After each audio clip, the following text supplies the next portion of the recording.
nous allons quand même parler de Alien Earth, la nouvelle série voilà, de l'univers d'Alien. Mine de rien, je l'attendais. Alors, je suis pas. Alors, j'aime bien les. Je n'ai vu que le premier Alien. Je n'ai vu que le premier Alien, pour le moment, au cinéma. Voilà, je fais les choses bien. Pas en 78, hein, calmez-vous, je n'étais pas né, mais il est repassé. Mais c'est quand même un univers qui est plutôt que j'aime plutôt bien. Et en plus, c'est le gars euh, qui avait fait la série Légion, que j'aime énormément. Donc je me suis dit, oups, ma curiosité est piquée, on va dire ça comme ça. Donc je l'attendais un petit peu quand même. De mon côté, gros fan de la saga Alien, j'ai tout vu en ce qui se fait J'ai vu dans Romulus, Aliens. c'est Ça, vrai. ça veut pas dire que j'aime tout ce qui s'est fait dans l'univers d'Alien, mais globalement, je suis très satisfait et puis c'est clairement une saga que j'aime beaucoup, beaucoup. Ouais. Concernant la série, j'en avais pas. Bah, en fait, j'avais rien vu dessus. J'avais fait exprès de ne voir aucune image, aucune vidéo. Donc, j'ai attaqué la série vraiment en mode les mains dans les poches. Là, techniquement, par exemple, la phrase dans l'espace, nous étions plus en sécurité, c'est sympa parce que ça fait référence du coup à Mm. dans l'espace, on ne vous entend pas crier, qui était la phrase d'accroche du premier Alien. Tout ça, ça fait sympa, ça donne envie, l'affiche donne envie. Mais est-ce que la série tient ses promesses? La réponse tout Ça, de c'est autre suite. chose. Ouais. Et alors oui, courage Bishop, tu n'es pas le seul à être malade ici. Alors moi ça va, mais mon ami au bonnet, Ouais, un c'est peu pas le cas. malade. Ouais. D'où le Ça a le bonnet temps d'ailleurs. pour les chauves. Exactement. C'est pour ça là moi je me laisse pousser les cheveux, je me dis pour l'hiver ça va être parfait. Ça va être parfait. Et j'en profite tant que je le peux, hein, laisse-moi tranquille. Euh, Alors, grosso modo, il n'y aura pas des gros spoilers, hein, surtout sur la deuxième moitié, hein, vu que voilà, je suis seul à avoir vu la deuxième moitié. Mais en gros, nous suivons principalement alors j'hésite un peu parce que en gros, euh, on suit un groupe d'enfants qui sont les premiers individus à avoir subi comme ça, une sorte d'opération qui transfère leur conscience dans des corps synthétiques. Donc ce ne sont pas des purs synthétiques, hein, comme on en a déjà vu dans l'univers d'Alien, où c'est vraiment des corps artificiels et des esprits artificiels, hein, qui ont été créés de toutes pièces, ou même des cyborgs. Je ne sais pas si les cyborgs existaient dans l'univers avant, enfin s'ils ont été introduits avant, je crois pas, mais je peux me tromper. Où là pour le coup c'est plus des êtres humains augmentés via des implants, etc., etc. Là pour le coup c'est les premiers individus qui sont vraiment des transferts de conscience humains dans des corps entièrement synthétiques. Donc nous Non, suivons. Cyborg, ça me dit rien. Juste des IA quand même pas mal développées. Je pense Oui. notamment à Maman. Hmm, que- voilà. Donc on suit principalement Wendy, qui est le nom. Alors je crois ils appellent ça des. C'est pas des synthétiques, c'est pas des cyborgs, c'est des hybrides, des hybrides. On suit donc Wendy, qui est le nom hybride euh, d'une fille qui s'appelle en réalité Marcy. Euh, dans, voilà, dans le complexe où elle a subi cette opération, etc., etc. Et au même moment, son frère Joe, qui lui bosse pour une grosse corporation appelée Prodigy, qui est l'une des entreprises qui plus ou moins gouvernent la Terre, hein. Les gouvernements ont disparu et maintenant c'est 5 grosses corporations qui gèrent la Terre, dont la Weyland Yutani bien sûr. Toujours. Et donc son frère assiste au crash d'un vaisseau dans la ville où il est, et il intervient dans le crash de ce vaisseau puisqu'il est plus ou moins un infirmier dans l'armée. Euh, et en réalisant que en fait, bah, le crash cache peut-être des créatures un peu bizarres, la sœur de Joe, Marcy, hein, qui a pu détecter que voilà, son frère était sur le site du crash, euh, réussit. J'arrête pas je sais pas pourquoi j'arrête pas d'entendre Omar Sy au lieu de Marcy. Oui, je peux Donc, comprendre, la ressemblance est quasiment là. donc Euh, forcément. donc voilà, elle réussit à convaincre les gens autour d'elle. Voilà, donc, le chef de Prodigy qui s'appelle Boy Cavalier, d'amener du coup les hybrides dans ce crash euh, pour bah, aller récupérer les espèces extraterrestres pour pouvoir les étudier, parce que voilà, c'est le délire de Prodigy et de Boy Cavalier, un peu étudier tout ce qui bouge, quoi. Dont les enfants qui sont devenus des synthétiques, qui sont une expérience. Et là, bah, pour le coup, des espèces extraterrestres, ce serait cool. Et en plus, c'est la mettre à l'envers à Weyland-Yutani, parce qu'évidemment, le vaisseau est de la Weyland-Yutani, mais il atterrit dans un territoire de la Prodigy. Voilà, donc un peu Et commerciale. Weyland-Yutani est extrêmement intéressé par les extraterrestres aussi, bien sûr. Voilà, tout à fait. Niveau chronologie, je pense qu'on est après le premier Alien. Non, on est peut-être avant le premier Alien, mais après Non, non, après. Covenant et. Après le premier Alien. Ok. Ouais, pas longtemps après. Mais on est quand même aussi après Covenant et tout ça. Donc, mais je suis pas sûr que On est avant Aliens, ça c'est sûr. Donc voilà, on est quand même relativement tôt. On est à la fin du 21e siècle. Je crois qu'on est en 2000. Je peux toujours vérifier, mais je suis presque sûr que presque tous les autres opus ont dégagé de la continuité à cause de cette série, en fait. Oh bah non, c'est la même, je Il me pense, semble. continuité. Ah Je oui, pense. il y a deux, trois films qui ont sauté, ça c'est déjà sûr. Ah, c'est peut-être le 4 ou le 3, mais Prometheus et Covenant, ils dégagent. Voilà. pas sûr. Enfin, ou alors, je sais pas ce qu'ils font Ah avec bah là, je suis sur Prometheus, la page mais. Wikipédia, hein. Ah bon, bah, je trouve ça bizarre parce que pour moi, il n'y a rien qui contredit tout ça. Bref. Donc voilà, il y a tout le délire de aller récupérer les créatures, qu'est-ce qui va se passer, les étudier, blablabla. Ça va vite être le caca, bien évidemment, sinon on ne serait pas dans une série Alien. Donc, niveau personnage, principalement, on suit Ah, donc. pardon, visiblement c'est un peu avant. D'accord, un Un peu peu avant le avant premier film, pardon. le premier Alien. Ouais, Ok. bizarre. Bon, je pense qu'en tout cas, on est autour du premier Alien, donc en tout cas, on n'est pas très très loin, ça c'est sûr. Donc voilà, c'est encore le xénomorphe est encore un concept qui est en train d'être découvert. Donc ils le connaissent, mais c'est un peu flou. Niveau personnage, on suit donc principalement, mais du coup, Marcy slash Wendy. Hein, à vous de voilà, Alors et non pardon, ça y est, Marcy. c'est sûr, c'est 2 ans avant le premier Alien. Voilà. Voilà. Voilà, ensuite donc Marcy slash Wendy, son frère Joe, et aussi toute la ribambelle d'enfants. Alors j'ai que les noms en VO qui me viennent en tête, hein, Slightly, Nibs, etc. Alors ils sont nommés après les enfants dans Peter Pan, parce que tout le délire du riche trilliardaire cavalier, c'est tout un délire autour de Peter Pan, de ne jamais grandir, blablabla. Euh, Tout à fait. D'où le donc on prénom suit, Wendy. voilà, on suit surtout voilà les hybrides et le Comment ils personnage. disent en anglais? Lost Children, je suppose? Ouais, Les enfants ouais, perdus? exactement, The Lost Children. Ok. Donc on suit en grande partie, voilà, ces enfants qui sont du coup dans des corps d'adultes. Hein.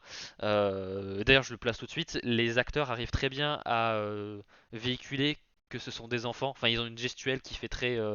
On croit vraiment que c'est des enfants dans des corps d'adultes. Donc là, pour le coup, je trouve que le jeu d'acteur a été bien. Euh, Enfin voilà, c'est bien foutu. C'est maintenant qu'on en parle. Alors, autant sur ce point, je suis d'accord, autant j'ai pas l'impression qu'à chaque fois qu'ils réagissent, qu'on se retrouve face à une réaction d'enfant, quand même. C'est très loin d'être systématique. C'est un peu Sur, dommage, quand même. sur quels exemples? Bah, globalement, ils sont quand même vachement plus courageants, plus courageux que ce qu'un enfant devrait être, déjà. Ah oui. Il- Ah bah, alors, Même si tu as l'effet. Ouais. Non, je veux dire, est-ce que du coup, est-ce qu'ils ressentent encore de la vraie peur dans le sens où on connaît pas vraiment si, enfin, est-ce qu'ils ont vraiment encore des vraies émotions ou est-ce qu'ils ont été pas altérés justement pour Alors, alors, il y a une scène là-dessus. Alors, c'est sûr qu'il y a une scène, et il me semble qu'ils avaient expliqué que même si le corps était un corps d'adulte, que toutes les substances chimiques produites par le corps, par le cerveau, je crois qu'ils avaient dit qu'ils avaient donné le dosage d'adolescent pour ne pas que ça soit trop brutal, le changement. Ok. Mais peut-être que je me trompe. Il y a une Bah, scène cette où scène ils me en dit quelque parlent, chose, et il me oui. semble qu'ils partent sur ça. Ok. Après, c'est peut-être le fait aussi de Et dès savoir qu'ils ont un lors, nouveau corps si qui est effectivement puissant. on part là-dessus, moi je les trouve quand même particulièrement courageux pour des enfants. Entre autres, c'est Mhm. une des choses qui me fait dire ouais, Ok.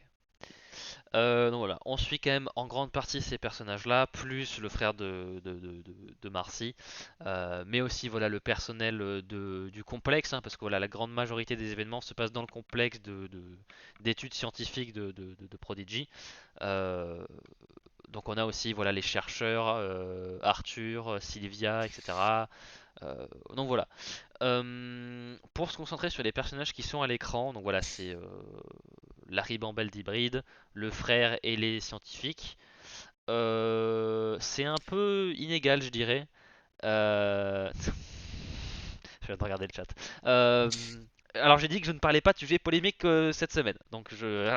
Euh, c'est un peu en dents de scie, je dirais, où il y a des choses qui sont plus intéressantes que d'autres. Euh, où En fait, je trouve qu'il n'y a rien qui sort vraiment trop du lot, où il n'y a rien qui m'a perçu comme trop nul, mais j'ai pas non plus de développement que j'ai trouvé si attachant que ça. Euh, Il y a quand même quelques trucs intéressants. Par exemple, Arthur et Sylvia sont un couple, qui sont aussi voilà, des chercheurs, et j'aime bien qu'il y ait un peu les deux facettes de l'aspect scientifique, où il y a, on va dire, une des deux personnes dans le couple qui a beaucoup moins de scrupules que l'autre. Donc voilà, il y a des choses plutôt intéressantes et qui donnent des scènes parfois touchantes, parfois un peu plus malaisantes ou un peu plus horribles, parce qu'il faut pas oublier que voilà, ils expérimentent quand même sur des enfants, hein, donc voilà, c'est quand même un peu bizarre. Dr Bishop dit que Wendy ne ressent pas la peur. C'est Bah, peut-être sur un... peut-être qu'elle Ouais. évolue en ce sens. C'est vrai que vers la fin de la série, elle a un comportement assez différent, mais j'ai jamais eu l'impression que c'était vraiment. Enfin, on voit un petit peu cette évolution, mais j'ai jamais vraiment eu l'impression que c'était expliqué ou peut-être qu'on est juste censé dire, ben en fait, avec ce qu'elle voit, avec ce qu'elle vit, peut-être qu'elle se durcit très vite, mais je trouve qu'en termes de temps, ça se fait quand même assez rapidement. Mais Bah, le truc, c'est que si vraiment on part sur des enfants qui sont dans des corps d'adultes, qui n'ont pas peur, qui ont été modifiés chimiquement pour reproduire un peu les états de l'être humain, mais directement à l'étape des adultes, mais dans ces cas-là, pourquoi tu pars sur des enfants? Enfin, j'ai envie de dire, si finalement tu leur donnes aucune caractéristique d'enfant, c'est pourquoi? Enfin, ou alors c'est vraiment histoire de pousser le délire enfant perdu jusqu'au bout, mais ça va loin pour pas grand-chose, quoi. ouais, je sais pas. Peut-être qu'il y a un côté avec ouais la perte de l'innocence, ce genre de choses. Et il est vrai que aussi ça permet de d'écrire plus facilement parce qu'on peut excuser plus facilement des enfants pour des choses stupides qu'ils pourraient faire parce que ce sont des enfants. Donc est-ce que c'est pas aussi l'aspect un peu pragmatique de cette décision? Ça, Peut-être. je ne pourrais pas confirmer. Au niveau des hybrides, Wendy est plutôt intéressante. Évidemment, bon, c'est le personnage le plus mis en avant, donc c'est normal.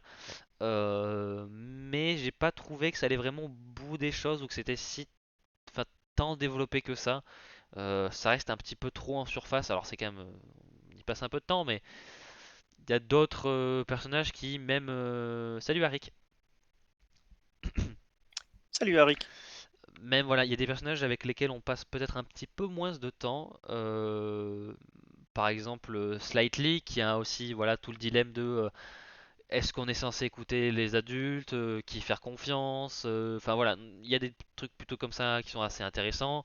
Nibs pareil avec le côté trauma, le stress post-traumatique, etc. Le choc qu'on peut infliger aux enfants. Et il y a d'autres questionnements éthiques vis-à-vis de la personnalité, de l'identité, de ce qui fait l'identité, sans rentrer trop dans les détails, qui est plutôt cool, mais j'ai trouvé que c'était un peu Mm. résolu de manière un petit peu peut-être superficielle ou un petit peu trop rapide. Euh, donc bon, je dirais le plus intéressant finalement dans les hybrides, c'est plus la question de qu'est-ce qui fait un être humain globalement. Mais ça, c'est vraiment une thématique qui se fait à travers tous les hybrides et pas que genre chaque hybride individuellement. Donc ça les rend Et pour souvent à travers toute la saga Alien aussi, au sens large, j'ai envie de dire. oui, voilà, C'est vraiment un point central dans énormément de films, hein, au voilà. final. Mais là, ça se fait vraiment énormément via les hybrides. Peut-être parfois au détriment de certains autres aspects emblématiques de la saga Alien, on y reviendra un peu plus tard. Mais voilà. Et bon, le personnage de Joe, je l'aime bien parce qu'il y a le côté un petit peu vouloir sauver des vies quoi qu'il arrive.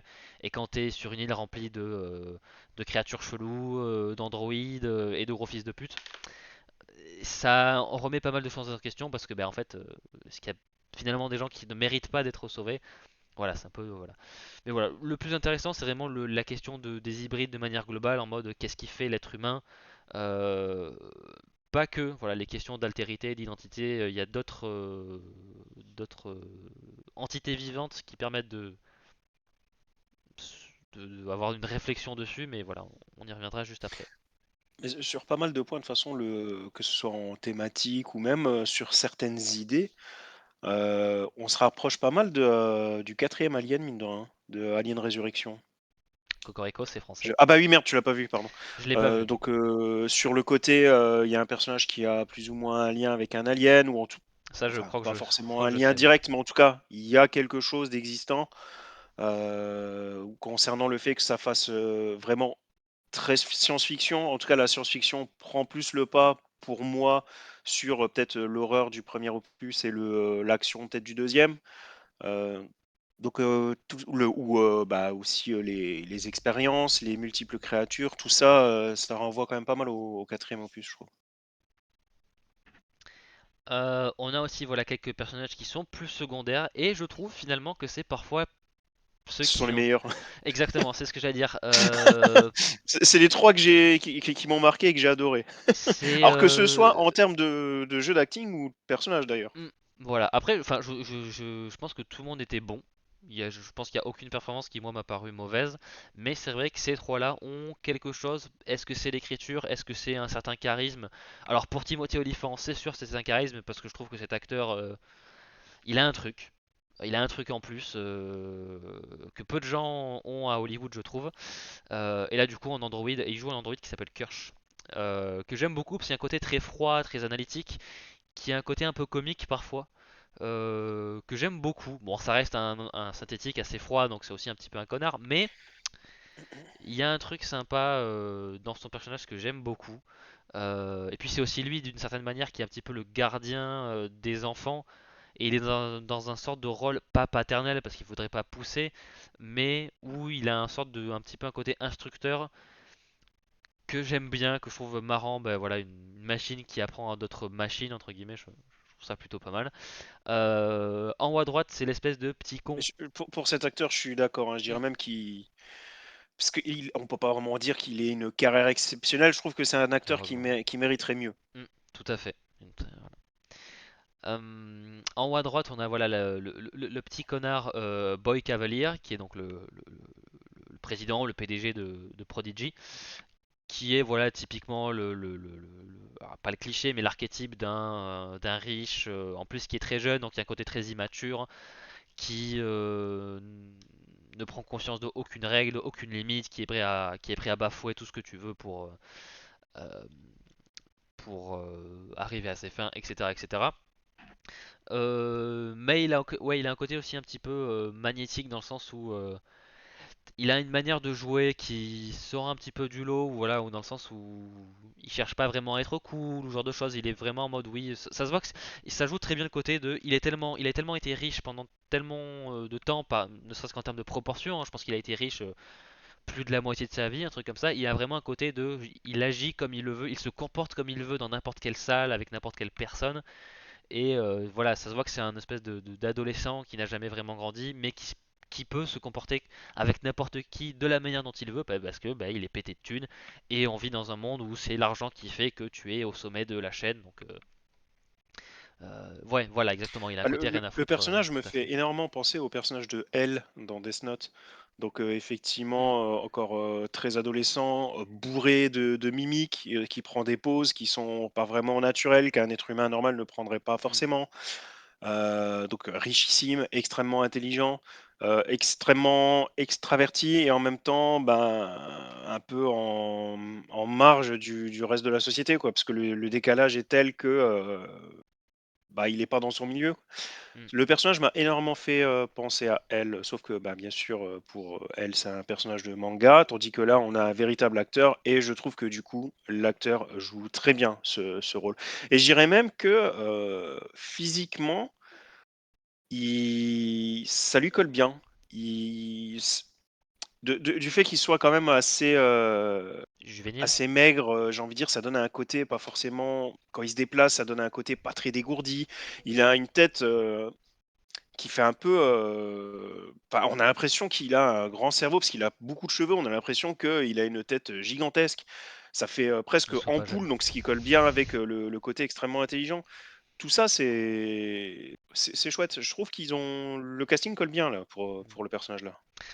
Du coup, vu que tu as parlé de Death Note, je me dis Alexis Thomasian pourrait enfin, je sais pas qui est sa VF, mais je pense que ça pourrait très bien être Alexis Thomasian et ça passerait très très bien. Alors je sais qu'Alexis Thomasian fait Light et pas elle, mais je trouve que ça collerait quand même. Et en dernier, j'ai mis Moro, qui est voilà donc un cyborg qui fait partie de l'équipage du vaisseau qui se crache. Là aussi, là peut-être vraiment aussi par les dialogues, enfin l'acteur a une voix assez particulière, mais aussi par les dialogues, je trouve qu'il a des dialogues assez à la fois simples mais assez percutants. Il a pas mal de scènes de dialogue avec un des hybrides, et c'est mis en avant dans la série que c'est un père, qu'il a un enfant, et ça se voit clairement dans sa manière d'interagir avec d'autres enfants en fait. Donc voilà, et puis voilà, je trouve que ouais, pareil, il a quelque chose, une sorte d'aura, une vibe qui Oui. marque plutôt bien. Et voilà, un côté plutôt badass aussi par certaines choses qu'il fait. J'allais dire que c'est un peu un connard, mais un peu tout le monde est un connard dans la série, donc mis à part Ouais. quelques gens très spécifiques. Mais voilà, il fait pas bon vivre sur Terre à la fin du 21e siècle. Mais voilà, niveau personnage, je pense que je retiendrai surtout plus les personnages secondaires, je dirais. En même temps, c'est compliqué de passer après Timothy Olyphant quand Je suis d'accord. même. Dans ma tête, j'avais un peu pensé la partie donc dans deux angles vraiment distincts. Est-ce que c'est une bonne série et est-ce que c'est une bonne série Alien? Euh, Bon, évidemment, les deux sont un petit peu liés, mais là, je vais quand même surtout aborder le côté est-ce que on représente bien l'univers d'Alien et je pense que Noah Hawley, donc, qui est le gars qui avait fait Légion et qui a aussi fait cette série, a bien fait ses devoirs, euh, puisque vraiment dans les éléments qui sont très similaires au film Alien, on est vraiment sur une reproduction assez frappante, assez réussie selon moi. Alors ça ne fait pas une bonne série, mais en termes de vraiment est-ce qu'on s'inscrit dans un univers plus large d'une manière assez fidèle. Alors il n'y a pas que les décors, il n'y a pas que les personnages, il n'y a pas que les musiques. Même la mise en scène, il y a énormément, mais énormément de fondus enchaînés dans la série, qui est un rappel évidemment clair et volontaire. Salut Mac. Qui est voilà un rappel volontaire au premier film Alien où voilà la séquence où il se réveille, voilà c'est tout en douceur, il y a des fondus partout, etc., etc. Oui, tout à fait. Et on a Salut Mac. tout un pan de l'histoire hein, de la série qui est vraiment bah, donc du coup dans le vaisseau qui va finir par se cracher, on a quelques flashbacks. Et vraiment les décors, les personnages sont vraiment faits pour être un petit peu des échos à ce qu'on a déjà connu. Ça se voit clairement que les gens, un détail que j'aime beaucoup, c'est qu'ils ont pris des acteurs et des actrices qui ont une gueule, dans le sens où c'est pas juste des jolis minois à la pelle et qui se ressemblent quand même plus ou moins tous. Non, là il y a vraiment des gueules marquantes, des têtes assez mémorables, et c'est ce qui était le premier Alien. Hein. Ça se voit que le premier Alien pue la fin des années 70 comme le premier Star Wars, où c'est vraiment des acteurs, des actrices avec des gueules uniques en leur genre. C'est vraiment, que ce soit en termes de look, de pilosité, de coiffure, voilà, c'est vraiment des têtes qui marquent. Et là, ils ont un peu refait la même chose, donc voilà, l'effort était quand même assez louable. Et je trouve que dans les hommages qu'ils font au premier Alien, au deuxième Alien, c'est vraiment assez. Alors, Romulus l'a très bien aussi fait, mais pour un budget de série télé, alors je pense qu'ils y ont mis l'argent. Oui. Mais voilà, pour une Tout série à fait, télé, Mac. c'était quand même assez louable. Voilà, regardez la tête de la salle où il y a Mother. Ça provient pas du On film, hein, a, ça vient de la. ça aurait pu être une image du 1, quoi, Voilà. clairement, mais avec des personnages qu'on n'aurait pas vus, quoi. Mais ouais, c'est clairement, ouais. Voilà, donc tout ce qui se passe sur le vaisseau, alors en plus il y a un des, je crois que c'est l'épisode 5 qui est vraiment très concentré sur ce qui se passe dans le vaisseau. Ça aurait pu être Alien 1.5, ça aurait tout à fait fait l'affaire. Donc voilà, en termes, ils ont vraiment fait l'effort visuellement en termes de prod de faire les choses bien comme il faut, et voilà, même en termes de mise en scène, de musique. Voilà, à ce point-là, je peux pas vraiment leur reprocher quoi que ce soit. Ils ont vraiment fait en sorte de vraiment bien s'inscrire dans la continuité Alien. C'est beau, c'est beau. Euh, Pour moi, le gros point faible de cette série est d'être une série alien. Tu vires les xénomorphes et tu changes le nom de Yutani et c'est pareil. Et ben, on en parlera dans la slide d'après, Matt. Pour le moment, on va parler des créatures. Évidemment, il y a le xénomorphe. Hein, voilà, énorme spoil, hein, dans une série Alien, il y a un xénomorphe. Euh, voilà, donc comme je l'ai dit tout à l'heure, dans le vaisseau, il y a plusieurs espèces extraterrestres dans le xénomorphe, mais pas que, voilà. Et bien évidemment, le crash fait qu'elles vont sortir de leur confinement, etc., etc. Et le côté un peu double tranchant de ces monstres-là, c'est que ils sont assez intéressants. Alors tous ne sont pas forcément le centre de l'attention, euh, mais par exemple, il y a une créature en particulier, voilà, qui est l'espèce de deuil tentacule, qui finalement, selon moi, prend presque le pas sur le xénomorphe dans la série. Alors le concept est cool, Ah, un peu trop même. voilà, c'est ce que j'entends par là, c'est que et c'est ce que dit Mac, hein, c'est peut-être que le point faible c'est qu'il y a une série Alien, ou dans le sens où si c'était pas dans la continuité Alien, je pense pas que ça aurait été vraiment un défaut, parce que les nouvelles créatures qui sont introduites vont de plutôt cool à hyper intéressantes. Voilà, l'espèce d'œil tentacule qui rentre dans l'orbite des êtres vivants et qui sont des sortes de marionnettistes qui peuvent les articuler. C'est un concept plutôt cool, et je pense qu'il pourrait être l'objet d'un film ou d'une série à lui tout seul. Et ça donne des, voilà, et on montre bien que c'est une créature intelligente. Enfin, c'est vraiment, on passe pas mal de temps sur cette. Je pense qu'on passe presque autant de temps sur cette créature-là que sur le xénomorphe, si ce n'est un tout petit peu plus.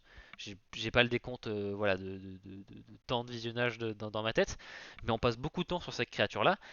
Et en soi, la créature est cool, elle est intéressante, mais ça se fait un peu au détriment du xénomorphe qui finalement a un traitement pas si nouveau. On va pas vraiment sur des terrains inconnus dans le xénomorphe. Mis à part un aspect en termes du point de vue, on va dire, de forme de communication des xénomorphes, on va dire ça comme ça, euh, on va pas chercher grand chose de nouveau sur les xénomorphes.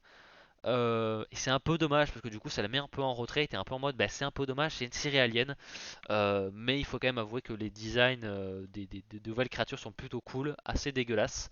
Enfin dégueulasses, dans le bon sens du terme, hein, c'est fait pour être dégueu, donc c'est bien joué. Mention spéciale pour les espèces de trucs en bas à gauche qui sont des sortes de gros sticks qui aspirent le sang. J'ai horreur de ce genre de trucs, donc ça a très bien fonctionné sur moi. Voilà. Niveau créature, peut-être presque victime de leur succès. Enfin, la série finit par un peu être la victime collatérale de à quel point les nouvelles créatures sont bien réussies en fait. Oui, la mouche aussi qui fonctionne très bien aussi selon moi. Donc, voilà. Bah, moi, le problème, c'est que c'est pas tant le fait que le personnage du xénomorphe soit un personnage secondaire. Je veux dire, ça a toujours été le cas. Je veux dire, hein, il n'est pas omniprésent à l'écran dans les autres films. Par contre, qu'il soit omniprésent à l'écran ou pas, sa présence, elle est omniprésente. Il est supposé y avoir une ambiance pesante. Mm. Tu te demandes à chaque fois quand est-ce que le xénomorphe va arriver. C'est pour ça que les films sont géniaux, c'est pour ça que ça marche. Et là, bah, c'est pas du tout le cas en fait. Mm. C'est là et là c'est grave parce que selon moi on perd un peu l'âme des films aliens parce que tu n'as pas cette ambiance pesante et tu n'as pas ce côté omniprésent de la créature, en tout cas omniprésent dans l'ombre. Là, elle est presque jamais là en fait. C'est Ou vraiment alors on dommage. sait où elle est.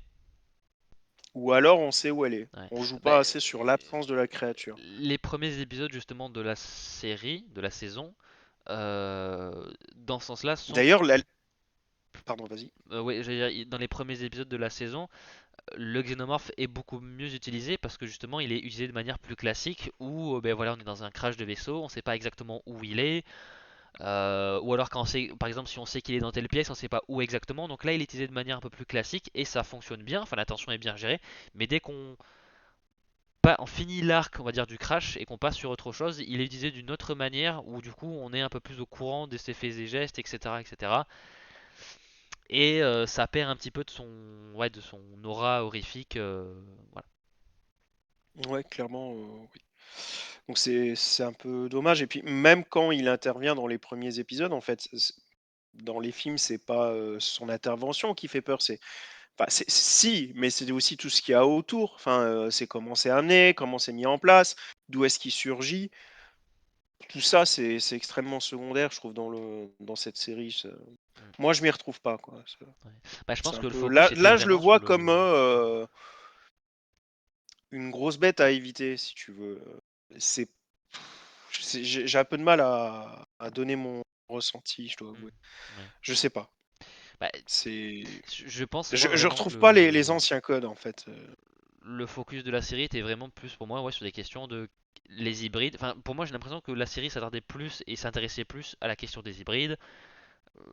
Qu'est-ce qui fait qu'être humain, enfin, etc., etc. Et plus que vraiment explorer ces questions-là via le xénomorphe. Ben, comme on en a parlé tout à l'heure, dans les films, ces questions sont soulevées. Alors ces questions-là ou d'autres questions, Ouais. mais jamais non plus au détriment du fond Hmm, du film, quoi, on va ouais. dire. Et là, bon, Là, c'est un peu le cas, je trouve. ouais, quand même, Mhm, tout à fait. un peu dommage. Alors par contre, je suis d'accord, l'œil il défonce. Oui. Bah voilà, bah, typiquement, voilà, c'est le- Alors Oui, Bishop c'est ce dit, qu'on a ça dit, me quoi. dérange pas, ils explorent d'autres choses que ce que peuvent faire les films, ça me va. À la limite, je comprends le point de vue. Moi, ça me dérange pas trop. Je dirais que c'est pas vraiment ça qui me dérange. Je trouve que la série, en fait, je la trouve un petit peu. Je trouve qu'en fait, elle s'est un peu perdue en cours de route. Où je trouve que la première moitié, j'ai plutôt bien aimé. Je trouvais qu'on avançait vers quelque chose. Et les trois derniers épisodes, j'ai un peu trouvé. Et arrivé sur le final de la série, je me suis un peu dit, il y a un truc qui a pas tout à fait bien. Ouais, il y a pas un truc, il y a pas un truc qui a cliqué pour moi qui a fait que j'ai vraiment très apprécié la série. J'ai passé un plutôt bon moment, mais j'étais pas hyper happé, pas hyper dans le truc non plus. Donc, Putain, la vache, ça me donne pas, ce que tu dis, ça me donne pas envie de continuer, hein. Parce que bah, moi, du coup, j'ai vu les 4 premiers épisodes et je trouvais ça déjà quand même très mou. Alors si là, en plus, tu trouves que c'est dans un peu l'épisode vrai, d'après, ils ouais. sont un peu perdus en cours de route, putain, Bah, il se passe des... Je sais pas, je trouve qu'il se passe pas énormément. Et en fait, je me dis que je pense que la série aurait pu faire deux épisodes de moins, peut-être. Ou je sais pas, ils auraient dû. J'arrive pas trop à cerner ce qui me déplaît. Alors, globalement, j'ai plutôt bien apprécié la série, j'ai pas passé un mauvais moment. Mais il y a des trucs, ouais, qui font que ça s'est pas tout à fait articulé de manière hyper fluide. Et j'arrive pas trop à mettre ma main dessus, en fait. J'ai rien qui m'a vraiment. Qui. Ouais, je sais pas, hein. Un peu comme Andorre, Star Wars ne se limite pas qu'aux Jedi, elle ne se limite pas qu'aux Xenomorphes, je ne considère pas comme un fan de Star Wars. Ouais, hein. Bah, Non, d'accord, mais t'es d'accord que si tu regardes une série Star Wars, même si elle part sur autre chose, tu veux retrouver un minimum l'ambiance Star Wars. Bah là, c'est ce que je reproche du coup pour Alien. C'est pas le temps qu'on parte sur autre chose, c'est que je retrouve pas l'ambiance Alien par contre.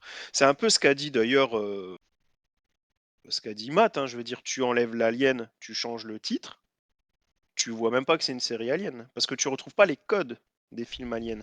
Star Wars, même si on part sur autre chose, si tu mets pas la force, si tu parles pas de planète, bah tu sais pas que c'est. Enfin, dans ce cas-là, tu pars totalement sur autre chose aussi, quoi. Enfin, tu vois ce que je veux dire? Mais attention, c'est que mon ressenti de nouveau. mhm. Bah, moi, ce que je reproche plus à la série, c'est pas vraiment de ne pas trop aborder le xénomorphe, parce que je pense que si ça avait été, enfin, si j'avais été plus investi dans les personnages, si j'avais trouvé l'écriture vraiment ouf, etc., je pense que la moindre présence du xénomorphe ou des codes classiques m'aurait moins dérangé, mais là j'ai pas été suffisamment conquis par ce que la série a voulu faire pour que je puisse outrepasser ce genre de défauts, enfin ce que je trouve moi être des défauts. Euh, mais par exemple, Andorre a très peu de. Enfin, dans Andorre, il y a la force est même pas mentionnée de nom, même si elle est là par certains aspects. Elle est pas, c'est pas le centre du truc, mais il y a quand même le côté de spirituellement, c'est du Star Wars parce que ça parle de combattre le fascisme. Il y a des blasters, il y a des vaisseaux, etc. Là, oui, je pense qu'en fait le Xenomorph c'est un petit peu les Jedi de d'Alien. Tu peux t'en passer, mais si tu dois ne quasiment jamais les montrer, il faut que tout le reste soit solide ou alors vraiment vraiment proposer vraiment autre chose et vraiment avoir un truc solide. Et j'ai pas l'impression que la série était suffisamment solide pour pouvoir se permettre de ne pas avoir tout ça. On va dire ça comme ça. Mais je mettrais quand même un bon Remarque, 6,5 c'est un sur peu 10 le quoi. cas du deuxième film, hein, par exemple Aliens. Donc je dis Aliens exprès parce qu'ils ont mis un S à Aliens, c'est pas Alien 2 qui s'appelle, c'est Aliens. Hmm. Euh, Sur certains points aussi, il s'éloigne de l'œuvre originelle de Ridley Scott, c'est évident. Mais d'un côté, James Cameron a fait un tel taf, il a tellement bien développé l'univers que, bah, comme tu dis, bah, en fait, ça passe. Tu pardonnes parce que tout est tellement bon que c'est pas grave si sur certains points elle a pris la décision de s'éloigner un peu, quoi, on va dire. Sauf que ici, on s'est éloigné de l'ambiance, mais comme tu l'as dit, ça a pas forcément été remplacé par quelque chose d'autre, quoi. Hmm. Bah, là, Matt, il dit s'ils étaient partis en série politique montrant Yutani détruire Prodigy, ça aurait été plus intéressant. Alors, c'est tout à fait possible. Et en fait, je me dis qu'il y a un pan de la série qui est accordé, oui, entre la sorte de guerre commerciale entre Yutani, enfin Wayland Yutani et Prodigy. Et en fait, la série commence plein de choses, mais ne les boucle jamais vraiment. Ou alors peut-être qu'elle garde un petit peu trop de choses pour la saison 2. Enfin, pour moi, la saison 1 se termine. Enfin, je vois pas. Enfin, moi, il me faut une saison 2 parce que sinon, je la trouve assez. Un peu. La saison 1 finit un peu au milieu de quelque chose. Et ouais, la série amorce plein de choses, mais ne conclut jamais vraiment tout. Donc en fait, c'est un peu. Ça me laisse un peu sur ma faim. Ça doit plaire aux nouvelles générations, les boomers sont peut-être pas la première cible. Moi, selon moi, les choses qui sont bien le sont de manière globalement assez universelle. Mais, voilà. Bon, voilà, on est en plein. Ouais, verdict, je m'attendais à mieux, j'avoue, vu le créatif derrière. Bon, il y a des qualités d'écriture au niveau des dialogues qui sont cool, la mise en scène est plutôt pas mal.